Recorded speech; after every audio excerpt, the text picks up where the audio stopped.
Hey guys, welcome back to another episode of Lowdown. Have you ever wanted to get custom emojis but haven't been able to express yourself using the 3,304 emoji that Apple offer? Well, take a look at these. These are some Japanese character emoji, I guess you could say, or emoticons, which can come in all different shapes or sizes and use various amounts of ASCII art as well as different text modifications. As you can see here, I'm going to send one to Holden. It's just a random little text face. It's pretty funny. Now, the way that you can get this is by going into settings, scrolling down to general, going to keyboard, and under keyboards, you can see here that I have the Japanese kana selected.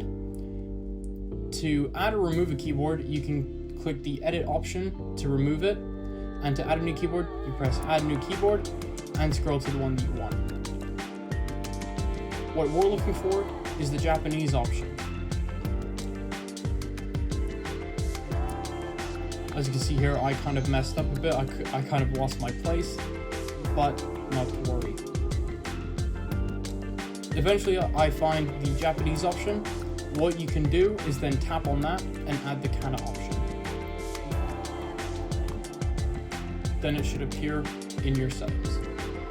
To use the emoticons, tap the face icon on the 4x4 grid.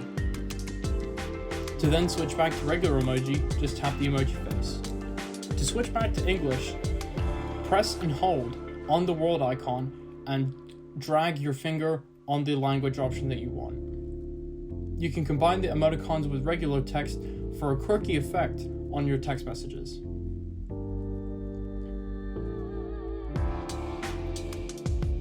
And there you have it, Japanese kana emoji on your iOS keyboard. That's all from me for this week.